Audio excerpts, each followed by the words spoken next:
Primero definamos algunas cosas en lo que relacionaba la toxicología clínica y de emergencia.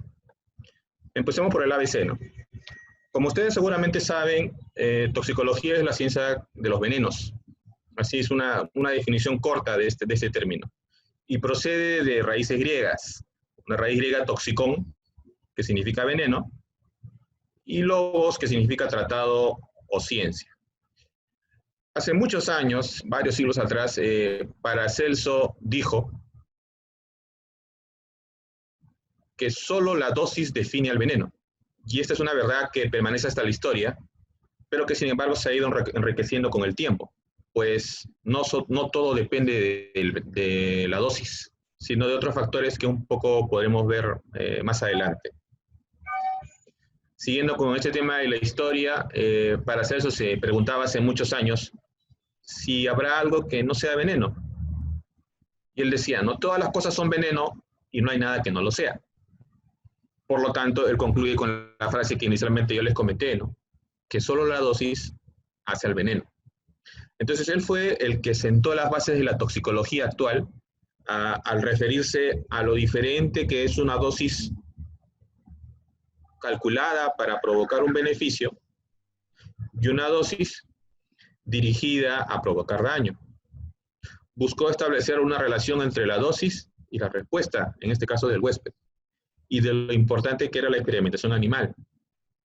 Entonces, otra frase que se deduce de esto es que no hay sustancias inocuas, solo hay formas inofensivas de manejarlas. Un punto de vista, como ustedes podrán ver, muy toxicológico. Ahora, cuando nosotros hablamos de sustancias químicas, hay diversa terminología que es importante recordar para no confundirnos. Sustancia química es un término muy genérico e incluye muchas cosas. Si se dan cuenta, un fármaco es una sustancia química. Un xenobiótico es también una sustancia química. Pero si nos ponemos a preguntar qué cosa es un xenobiótico, van a recordar que xenobiótico es cualquier sustancia extraña al organismo, cualquiera. Cualquier sustancia extraña al organismo. ¿A qué organismo? Al humano. Porque el tema de hoy es relacionado a la toxicología en humanos. No estamos hablando de toxicología veterinaria o toxicología ambiental, no, en humanos. Entonces, todo lo externo al ser humano es considerado un xenobiótico. Un poco de historia. La toxicología en realidad no es una ciencia nada nueva, en realidad es bien antigua.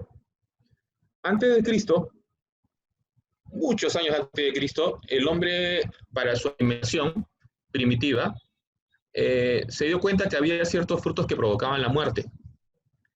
Incluso comenzó a usar la toxicología como arma de caza, en las flechas, en los arcos, en los cuales los embebía con ciertas sustancias que él ya sabía que provocaban daño, y con eso cazaban a sus víctimas. En Egipto, los sacerdotes de aquella época tan gloriosa del Egipto eran conocedores de que los venenos de muchos venenos, y que ellos eran los que los almacenaban para usarlos para determinadas ceremonias.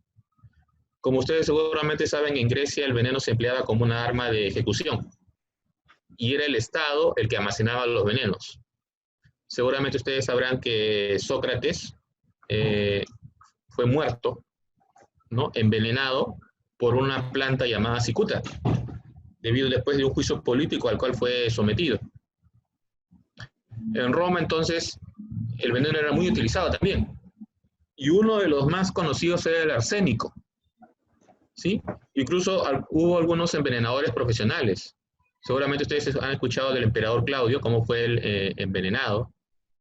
Cómo Nerón, otro emperador famoso, hizo su aporte al conocimiento, la clasificación y tratamiento de los venenos, debido a los sabios de la época que lo acompañaban. Incluso ya en una época más posterior, en el Renacimiento, habían algunas personalidades que preparaban cosméticos con el arsénico. ¿Y eso por qué? Porque el arsénico tenía la particularidad de poder blanquear la piel. Y eso era algo muy deseado en esa época. Sin embargo, tenían ese efecto colateral, ¿no?, de poder provocar daño con un contacto prolongado. ¿En quiénes? En aquellas víctimas que eran seleccionadas para una determinada eliminación. Incluso la Voisin, que es una famosa envenenadora, fue amante del famoso rey Luis XIV, se decía que envenenaba con dosis pequeñas al rey y de esta manera lo sometía a su voluntad, ¿no? Entonces, en el siglo XV, ya mucho después, seguía muy válida aquella frase de Paracelso sobre la dosis efecto. Insistimos, todo es veneno, nada es veneno, todo depende de qué, de la dosis, ¿no? Hasta que siguió avanzando los siglos y en el siglo XVIII, Mateo Buenaventura Orfila, o más conocido solo como Orfila, se le conoce como el padre de la toxicología moderna, ¿sí?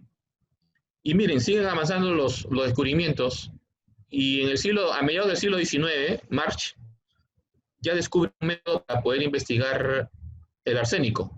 Y ya en el mismo siglo XIX, la justicia se apoya en el concepto toxicológico para emitir sus fallos. Entonces, ya después de haber hecho esta pequeña introducción, entremos un poco más al tema. Definiciones, que forman parte del título de esta charla. ¿Qué es un tóxico?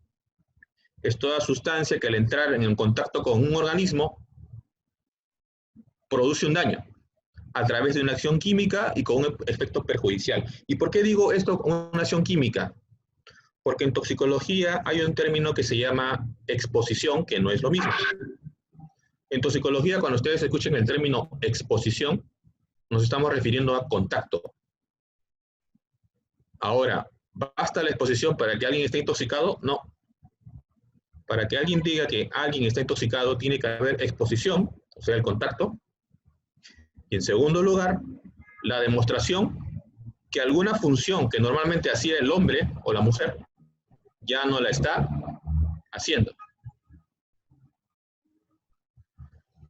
Por otro lado, en la antigüedad se utilizaba como sinónimos el término veneno y el término tóxico. Actualmente se utilizaba el término veneno como un sinónimo del tóxico. Pero ¿cuál es la diferencia?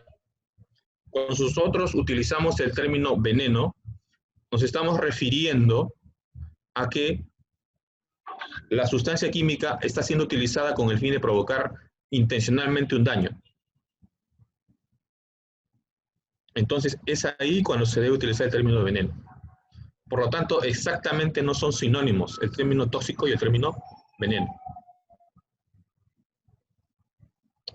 Entonces, no se olviden, cuando hablemos de veneno, estamos nosotros presuponiendo que hay una voluntad de provocar daño, con el fin de provocar lesiones o la muerte, dependiendo de cuál sea nuestra intención. En cambio, tóxico es pues cualquier sustancia capaz de provocar daño por una alteración bioquímica, ¿no? Pero hay otro término que entra acá, toxina. ¿Qué cosa es toxina? Es cualquier sustancia química producida en otro ser vivo y que al ingresar al ser humano va a provocar un daño. Ejemplos hay muchos. El veneno de la araña, el veneno de un ofidio, el veneno de un escorpión, el veneno de una planta venenosa, el veneno de un hongo tóxico. Todas esas sustancias químicas, ¿cómo se llaman? Toxinas. Si queremos complicar más las cosas, incluso hay más términos. Por ejemplo, en toxicología también se usa el término toxicante. Toxicante es toda aquella sustancia química de origen industrial.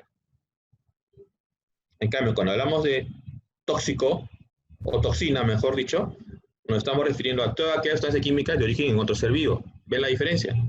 Toxicante, origen industrial; toxina, origen en otro ser vivo. Vayamos a la dosis.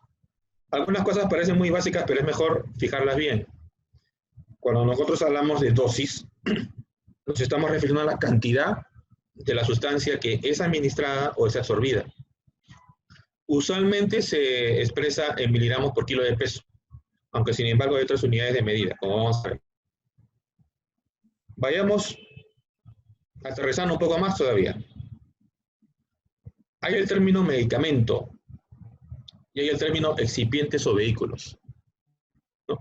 Entonces, el medicamento se está refiriendo a todo un producto que incluye el fármaco o fármacos que tienen un principio activo o puede haber más de uno, y que además está adicionado por otras sustancias llamadas excipientes.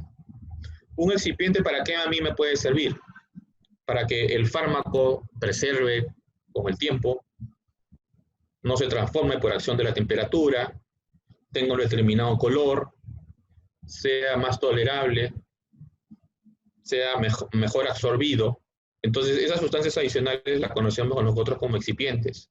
Per se o ergo, yo me puedo intoxicar por el fármaco, por los fármacos o por alguno de los excipientes. ¿Está bien? Eso puede pasar. Y es así que comienzan a aparecer otros términos que deben entrar dentro de la toxicología de todo aquel que, de la terminología que todo aquel que le interese la toxicología debe saber. Es así pues que hablamos de la dependencia psíquica, ¿no? En la que es la compulsión o el deseo incontrolable de consumir una determinada sustancia química o droga, el síndrome de abstinencia, que se refiere a aquellas manifestaciones que suceden cuando uno cesa el consumo de una droga a la cual había estado siendo dependiente. Luego también van a escuchar el término tolerancia. Tolerancia ya se refiere a la necesidad de seguir consumiendo una dosis cada vez en una mayor cantidad con el fin de seguir obteniendo el efecto que tenía antes, a una menor dosis. ¿Correcto? Pero ahora veamos los términos en función al tiempo de exposición. Es así que hablamos de una dosis aguda. Y ustedes ya lo pueden ir relacionando con una intoxicación aguda. Cuando nosotros hablamos de dosis aguda, nos estamos refiriendo que la sustancia química ha ingresado al organismo una sola vez o varias veces en un periodo corto de tiempo. Puede ser 24 horas. Ahí estamos hablando de una intoxicación producida por una dosis aguda. Pero, si la forma de ingresar el tóxico a través de una dosis pequeña, en forma repetida, se produce a lo largo de meses o años, ahí ya estamos hablando de una intoxicación crónica. ¿Correcto? Sigamos avanzando. Siempre en toxicología ustedes van a ver una máxima o mínima concentración para algo. Por ejemplo, máxima concentración admisible. Se está refiriendo a aquella concentración que no debe ser sobrepasada en ningún momento, porque pasada esta va a empezar a provocar algún daño. ¿Está bien? E incluso este término tiene una serie de divisiones, pero lo vamos a dejar por ahora ahí. Por otro lado tenemos el término toxicidad local. Cuando hablamos de toxicidad local, es aquel daño que sucede en el sitio de contacto, que se da entre el tóxico y el organismo. Por otro lado tenemos la toxicidad sistémica. ¿A cuál nos estamos refiriendo? Aquella que después de la absorción, el tóxico va a producir a distancia del sitio por donde se administró. La persona se puede haber administrado un tóxico por vía endovenosa, pero los efectos van a ser generales o sistémicos. La persona lo puede haber ingerido y pueden ser los efectos locales o sistémicos. A la persona le puede haber caído un poco de un insecticida a la piel, en el brazo, este se absorbe, pero los efectos van a ser generales o sistémicos. Ese es un efecto sistémico. Ahora, si nosotros queremos clasificar a los elementos tóxicos, en realidad este es un tema muy grande. Tenemos, por ejemplo, tóxicos químicos de origen animal, origen vegetal, minerales, sintéticos. Incluso también tenemos tóxicos físicos. Podríamos hablar también de los rayos ultravioleta, los rayos X, el ruido. Es muy amplio en realidad. Entonces, es así que ya entrando de lleno al término intoxicación, se va a referir a un conjunto de trastornos que derivan de la presencia en el organismo de un tóxico o veneno. Ya sabemos cuál es la diferencia.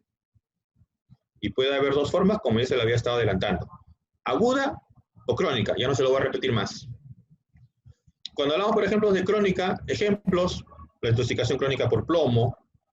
Recuerden algo, los metales, su importancia epidemiológica es en relación a la intoxicación crónica, no la aguda. Mientras que, por ejemplo, sustancias cancerígenas, cuando se vuelven cancerígenas es porque ha habido una intoxicación crónica. Rara vez intoxicación aguda.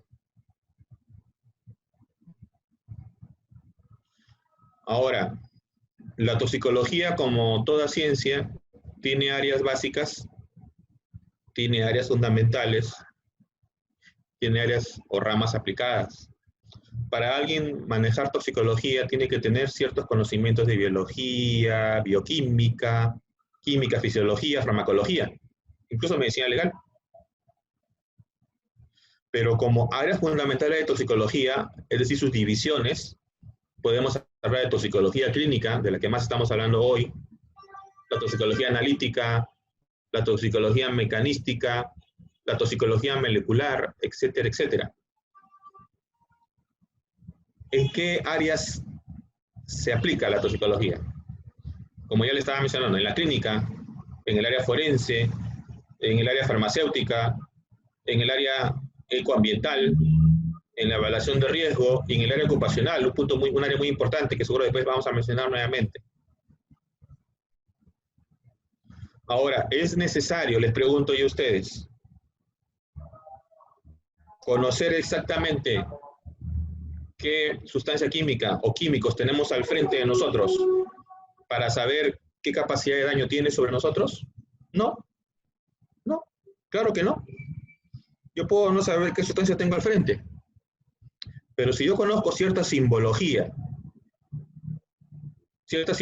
que me dice qué peligro me ocasiona lo que tengo al frente, pues me va a ayudar mucho.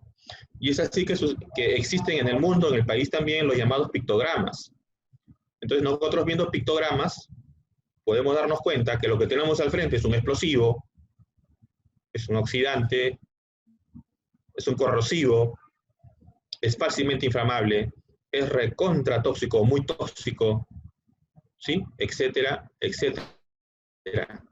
O que es peligroso para el ambiente.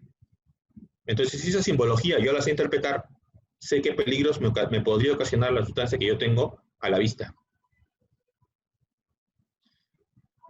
Ahora, cuando nosotros evaluamos un centro toxicológico X y ellos hacen su estadística anual o mensual de cuáles son las principales causas de consulta, por lo general, los que encabezan la estadística son 3 sustancias: los medicamentos, los plaguicidas y las sustancias de uso doméstico. Son las 3 que van a predominar. Luego vamos a tener otras, vamos a tener drogas de abuso, las ponzoñas o venenos o toxinas que les estaba hablando, cáusticos, alcoholes, plantas tóxicas, hidrocarburos, gases, etcétera, etcétera. Pero las 3 primeras que ustedes tienen que estar preparados, porque es lo que más frecuentemente van a ver, o escuchar, o leer, son los medicamentos, los plaguicidas y los productos de uso doméstico. Vías de ingreso, acá este es un tema, esta es una parte importante. Cuando hablamos de vías de ingreso nos estamos refiriendo a la ruta que tiene que seguir el tóxico para que pueda ser absorbido. ¿Cuál es la principal de todas? Digestiva. Pero hay otras también importantes. La pulmonar, la cutánea, a través de las mucosas o por vía parenteral. Esto es cuando lo vemos como un global, cuando vemos pacientes que ingresan a nuestro establecimiento de salud. Pero si ustedes me preguntaran, ¿qué sustancias, qué vías, mejor dicho, son las más importantes desde un punto de vista ocupacional, o sea, relacionadas al trabajo? ¿Cuáles serían? A ver, les pregunto. No sé si alguien se anima a responder. ¿Cuáles serían las vías más importantes de ingreso de un tóxico desde un punto de vista ocupacional? Lo pueden escribir porque tal vez los han silenciado. Son 2. ¿Cuáles serán? La vía respiratoria y la vía cutánea. Entonces, desde el punto de vista ocupacional, la vía respiratoria y la vía cutánea son las más importantes. Esto que les estoy poniendo es un gráfico muy importante. Si ustedes entienden este gráfico, para mí la charla se da por dictada. Es el gráfico más importante de todos.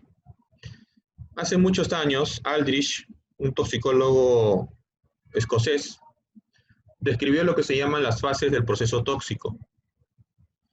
Y aquí lo que define es que un proceso tóxico se da en determinadas etapas o fases, ¿sí? Que consisten en lo siguiente. Primero hay una fase de exposición y absorción, en la que el tóxico, que es cualquier sustancia química como hablábamos, va a estar en estado sólido, en estado líquido, en estado gaseoso, en el aire, en el alimento, en el agua, y se va a absorber. ¿Cómo se va a absorber? Principalmente por vía oral, inhalatoria, por la piel, vía parenteral y otras vías más anecdóticas. Esa es la primera etapa o fase. Exposición y absorción. Luego pasamos a una segunda etapa o fase. Distribución o metabolismo. ¿A qué nos estamos refiriendo? A que el tóxico va a tener predilección por algún tejido o sistema. No es que el tóxico va a tener predilección por todos los tejidos y sistemas del cuerpo, no. No es así. Por temas principalmente fisicoquímicos, un tóxico, por ejemplo, va a tener como tejido blanco principal el sistema nervioso central. Otro tóxico puede tener predilección por el hígado. Otro tóxico puede tener predilección por el pulmón. Otro tóxico puede tener predilección por el aparato renal o sistema renal. Entonces, el tóxico usualmente a través de la sangre se va transportando y va llegando a su tejido o tejidos blancos. Pero a la vez que se va dirigiendo a sus tejidos blancos, va sufriendo una serie de reacciones químicas. Y esas reacciones químicas se conocen como metabolismo. Otros lo llaman bioactivación. ¿Por qué? Porque hay muchos tóxicos que ingresan de una forma inactiva. Y por eso es que ustedes ven acá en el gráfico que les estoy presentando la denominación sustancia absorbida protoxina o protóxico. Porque se requiere algunas reacciones químicas dentro del organismo para que recién aparezca el metabolito activo. Un ejemplo. Hay un grupo muy conocido de alcohólicos crónicos que ingieren bebidas adulteradas con metanol, con M de mamá, cuando en realidad lo que solamente deberían tomar es alguna bebida con etanol, con E de enano. Lo digo por si no se me escucha bien. Entonces, al ingerir metanol, ¿ustedes qué creen? ¿Que el metanol es lo que al final mata o queda muy dañada a la persona? No. El metanol necesita transformarse dentro del organismo. ¿En qué? En los llamados metabolitos activos.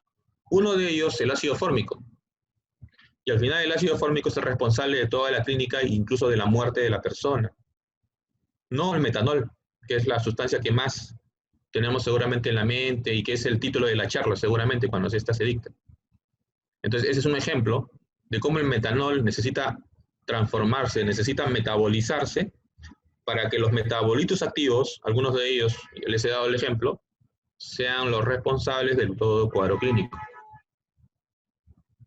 Entonces vean, el tóxico se va distribuyendo a sus tejidos afines y al mismo tiempo se va transformando. Esa es la fase 2, distribución y metabolismo. ¿Cuál es la fase 3? La fase 3 son las reacciones de iniciación con sistemas Diana. Diana es un sinónimo de blanco. ¿Qué significa? Que moléculas del tóxico o tóxicos van a interaccionar o tomar contacto con moléculas del huésped, de uno, con el ser humano. Y como consecuencia de esta interacción hay varias alternativas. Una es la primera que ustedes ven acá, con esa línea negra, en la que no pasa absolutamente nada clínicamente hablando, la persona ni se da cuenta. Y entonces no hay ningún signo de toxicidad. Sin embargo, esa interacción, molécula del tóxico, molécula del huésped, puede ser detectada si tenemos la técnica adecuada. Y aquí entra a tallar el área de toxicología analítica. Entonces, si yo demuestro que esa interacción, ese complejo, está circulando en el organismo, yo puedo decir, ah, mira, esta persona ha tomado contacto con esa sustancia. En toxicología, ¿cómo se le llama a eso? Piensen, a ver. Estamos encontrando, ¿qué cosa? Una evidencia del contacto. Hablando más toxicológicamente, estamos frente a un marcador de exposición. Y seguramente ustedes habrán escuchado el término marcador de exposición. Y seguramente habrán ustedes escuchado el término marcador biológico o marcador de exposición ocupacional, etcétera, etcétera. De ahí sale. Entonces hay técnicas elaboradas por toxicología analítica que buscan detectar estos marcadores. Puede ser marcador de exposición. Y así como hay marcadores de exposición, hay marcador de efecto, o sea, evidencia de un daño que se está produciendo. ¿Cuál es otra alternativa? Ya está bien, en esta primera no pasó nada. En una segunda, la interacción puede ser más tensa y ya puede haber algunos denominados cambios tempranos subclínicos, como acá lo estamos mencionando en la fase 4. En la fase 4, ¿qué es lo que pasa con la persona? Tiene cambios muy generales. La cabeza, tiene mareos, no tiene apetito, pero para ustedes eso, ¿podría ustedes decirle qué intoxicación es? No. Son síntomas generales, como les estoy diciendo. Pero ¿qué sucede si la interacción molécula del tóxico, molécula del huésped es intensa en cantidad y en intensidad? Va a haber signos claros de toxicidad. Ejemplo, la persona convulsiona, la persona entra en coma, la persona se pone seco, seco, seco, todo seco. Le tocan la piel, está caliente. Le ven el color, está rojito. O puede suceder todo lo contrario. Le tocan la piel, está toda mojada. Le auscultan, tiene un montón de secreciones bronquiales. Lo examinan un poco más, está en diarrea. Le ven el cuello, el músculo, los músculos superficiales están que se mueven involuntariamente. Eso ya son signos de toxicidad más claros, evidentemente. Ahora, si yo como evaluador tengo la sapiencia necesaria, yo puedo agrupar estos signos y síntomas, ¿y qué cosa voy a encontrar? Los llamados toxidromes o síndromes toxicológicos. Entonces, en toxicología, así como hay en neumología, hay en cardiología, hay en gastroenterología, existen también los síndromes, que si yo los detecto, me ayuda a mí a focalizar mi búsqueda, me ayuda a mí a decir qué es lo que primero tengo que tratar en mi paciente que tengo al frente. Me ayuda a mí también a decir, ah, ya, este es un síndrome, por ejemplo, simpático mimético. ¿Qué sustancias a la que tiene alcance esta persona puede haber ingerido para que le dé un síndrome simpático mimético? Por ejemplo, le dicen a ustedes, el paciente es usuario de diazepam. ¿El diazepam podrá producir un síndrome simpático mimético? Evidentemente que no. Produce otro tipo de síndromes toxicológicos, no el que he encontrado. El paciente usualmente usa altas dosis de cafeína. Le gusta mucho vamos a poner el Red Bull, la denominada entre comillas bebida energizante. Las bebidas energizantes tomadas en exceso pueden producir un síndrome simpático mimético. No es el tema de ahora, pero sí lo puede provocar. Entonces ven cómo puede ayudar el detectar un síndrome toxicológico o toxidrome en un paciente que estoy yo evaluando. Entonces, la fase 4 es la denominada cambios tempranos subclínicos. La fase 5 es la denominada consecuencias clínicas para el organismo. ¿Está bien? Finalmente, para acabar con este cuadro, todo lo que empieza tiene un final. Un tóxico nunca se queda todo el tiempo en el organismo. Algunos durarán minutos, otros durarán horas, otros días. Otros tóxicos se quedarán meses. Otros tóxicos incluso se pueden quedar años. Uno se puede morir, el tóxico todavía seguir ahí. Entonces, si yo manejo ese conocimiento y tengo algunos conceptos toxicológicos bien claros, yo podría, mediante una acción legal, ordenar, por ejemplo, la exhumación de un cuerpo, porque yo creo que realmente fue intoxicado, envenenado, no murió por causas naturales. Pero para eso yo tendría que tener claro que la vida media, es otro término que lo veremos, o si les están interesados, averigüenlo ustedes por su cuenta, que la vida media del tóxico es muy larga, de muchos, incluso años, y podrían entonces ustedes detectarlo después de la muerte. Y es así que a veces el juez puede indicar exhumar un cadáver, buscar en el tejido blanco, ¿sí?, preferente del tóxico que yo estoy sospechando, y lograr la detección del mismo. Para eso me sirve, por ejemplo, un conocimiento claro de la toxicología. Y esa última etapa en la que el tóxico se elimina es la excreción. Recuerden algo, el tóxico nunca se queda para siempre, va a salir. Y recuerden otra cosa, la principal vía de excreción de los tóxicos en el organismo es la vía urinaria. Ahora, imagínense, no es la única, es la principal, porque se puede eliminar por las heces también. Se puede eliminar por el aire que exhalamos. Para una mamá que tiene su bebé pequeño, se puede eliminar a través de la leche materna. Para una gestante adicta a drogas, una forma de excreción es la vía placentaria. Está eliminando ella, pero está ingresando a su feto, a su bebé, en formación. Hay muchas vías de excreción, pero la principal, la vía urinaria, no se olviden nunca. Pongámonos en la situación que la persona ya no orina porque su riñón está malogrado. Solo dializa cada 2 días, cada 3 días. ¿Será importante ese dato? Por supuesto. Entonces, dense cuenta que no todo depende del tóxico. Como dijo alguna vez Paracelso, hay otros factores que dependen del huésped.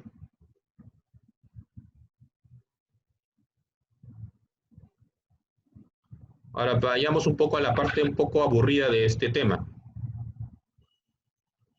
Cuando ustedes escuchen el término toxicocinética, para resumirlo en 4 o 5 palabras, es todo aquello lo que le sucede al tóxico. Todo. Por donde se absorbe, cuánto tiempo tarda la absorción, cuánto tiempo tarda en distribuirse, cuánto tiempo empieza a biotransformarse y en cuánto tiempo comienza a excretarse. Entonces es toxicocinética. En cambio, si yo hablo de toxicodinámica, necesariamente tengo que hablar de qué. A ver, pensemos. De los mecanismos de acción. ¿De qué manera actúa este tóxico? ¿Qué receptores usa?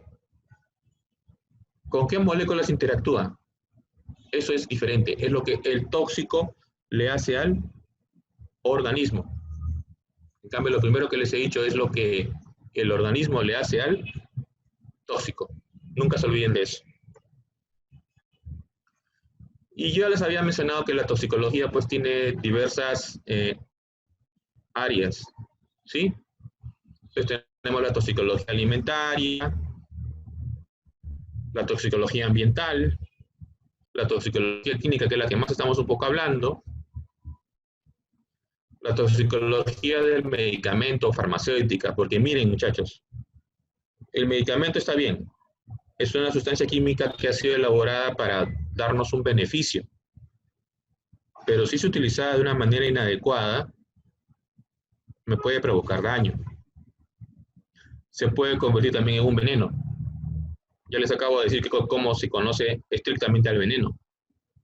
Entonces, un fármaco también se puede constituir en un veneno, en algo que me puede provocar daño. Y ese daño puede ser por negligencia, porque no manejo bien las dosis, o puede ser una acción intencional. Pero una parte muy importante de la toxicología es la parte de análisis. El término análisis, ya de origen griego, también significa separación de las partes de un todo para conocer su contenido. Entonces es así que en la toxicología pueden hacerse análisis químico, análisis biológico, análisis bioquímico, histológico, etcétera, etcétera. Y aunque ustedes dirán eso a mí no me interesa, en realidad sí les debería interesar. Porque en la parte de toxicología analítica es muy importante, ¿saben qué? La toma de muestra. La mayoría de errores en la parte de toxicología de análisis es la toma de muestra, aunque parezca tonto. Algo más tonto es que dentro de la toma de muestra, uno de los errores más frecuentes es en el etiquetado. Por ejemplo, una equivocación en el código de barras o en la hora de la toma de la muestra o el tipo de muestra, ¿será uno importante? Claro. Basta ese simple error y podrán tener la mejor metodología del mundo, el mejor toxicólogo analítico de la ciudad, pues todo se va al diablo, no sirve de nada, porque uno no hubo una buena toma de muestra. Lo otro es la interpretación del resultado. Igual, como lo decimos en otras áreas de la medicina, no pequemos de laboratoritis. Tenemos al frente a un enfermo, no a un examen de laboratorio. Entonces tengan mucho cuidado con esto. Recuerden, las muestras son únicas en el espacio y en el tiempo. Es decir, la muestra que yo puedo tener ahora, que son las 3 y 10 de la tarde, va a ser diferente a la muestra que yo pueda tener a las 5 de la tarde. Ya no es igual. Seguramente algunas reacciones químicas ya sucedieron. La fiabilidad habrá variado seguramente. Entonces es fundamental considerar la calidad, la cantidad y la oportunidad.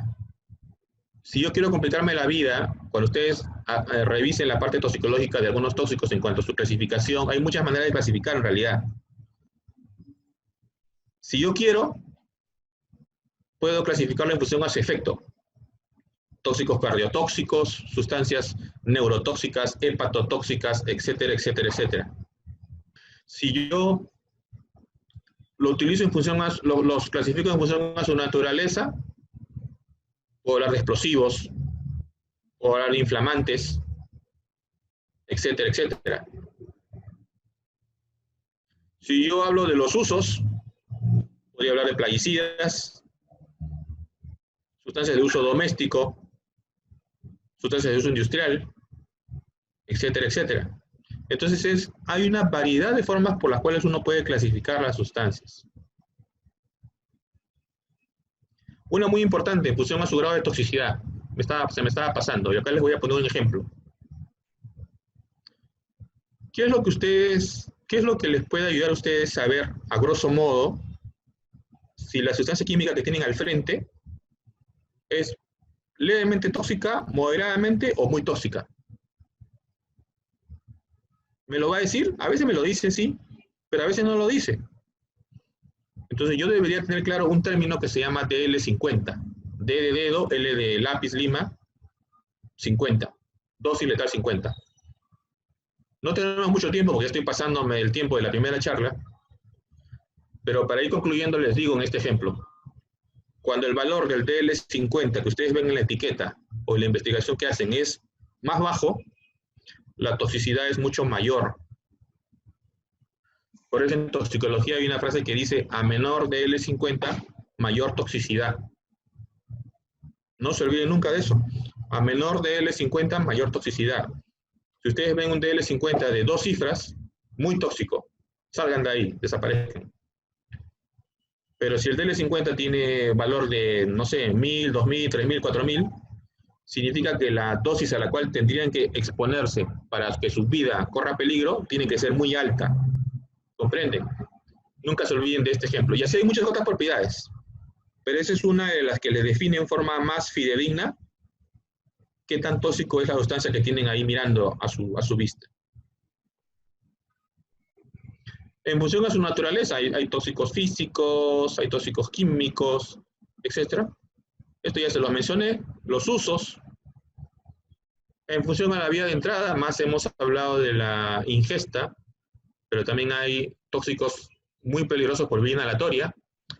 Y lo particular de la vía inhalatoria es que es muy rápida, no les da tiempo para intentar descontaminar, es otro término que se usa mucho en toxicología. Ejemplo, cuando yo ingiero una sustancia química, yo puedo hacer algunas cosas dentro de la hora siguiente para evitar que se absorba. Tengo una hora usualmente de plazo. Pero cuando lo inhalo, ya no. Nunca se olviden, todo lo que se ha sido inhalado, asuman que ya fue absorbido. No tienen tiempo de poder cortar esa absorción. Lo único que podrían hacer es retirarlo del área para que no siga inhalando, pero lo que ya lo inhaló ya fue absorbido, punto. Puedo también utilizar la vía tópica. Por vía tópica, ¿qué podría hacer? ¿Qué acción podría yo hacer? Quitarle la ropa, por supuesto, si está mojada con el tóxico. Podría ser que se bañe, claro, también me sirve. Si no puede bañarse, yo lo podría bañar, claro, pero tendría que estar yo protegido. Por vía ocular, muy chiquito. ¿Qué pasa si yo sospecho que alguien tiene contacto sus ojos con un químico, el que sea? ¿Sabe qué, doctor? Doctora, me irritan los ojos, me arde. ¿Qué hago? ¿Llamo al oftalmólogo? No, nunca se llama al oftalmólogo. Para empezar, son pocos y se demoran mucho en llegar. Si ustedes recién van a esperar que el oftalmólogo le diga sí, vale la pena hacerle un lavado ocular, ya perdieron. Su paciente que tal vez no iba a quedar ciego, se queda ciego. Por lo tanto, nunca duden. El agua le va a hacer daño. En el 99.9% no. Así que irríguenle la cara, en los ojos, mejor dicho. Pídanle colaboración, porque es complicado que mantenga el ojo abierto. Pero ayúdenlo, aunque sea con el agua de un grifo, haciéndole agujero a una botella de agua mineral por la tapita y lo presionan y sale eso a presión. Sirve mientras lo llevan a un hospital para que hagan un lavado más eficiente. Por vía parenteral, claro, los que han usado drogas de abuso seguro se estarán acordando. La vía rectal, incluso la vía vaginal. Es una vía de muy amplia absorción, así como la rectal. Y hay gente que la usa. Entonces, esto es una clasificación en función de las vías de entrada. De esto ya les hablé, no lo voy a repetir. Y para terminar, nunca se olviden, cuanto más precoz la muestra es por lo general mejor. Importante definir la toma de la muestra, dónde va a ser, que sea una cantidad suficiente, buscar la contaminación externa, que haya un envase adecuado y que haya un lugar para poder conservar y transportar la sustancia química que es de mi interés. Recuerden otra cosa cuando hablamos de la parte analítica. Cuando un laboratorio ustedes le van a pedir un apoyo, porque es un apoyo, no lo reemplaza a ustedes, les sirve para dos cosas. Para usarlo desde un punto de vista cualitativo o cuantitativo. Cualitativo es si a ustedes solo les interesa saber si hay o no hay, punto. Cuantitativo es para saber si es que hay, cuánto. ¿Está bien? Por eso es que se habla de métodos analíticos, métodos cualitativos y métodos cuantitativos, los dos. Y muchas gracias por su atención.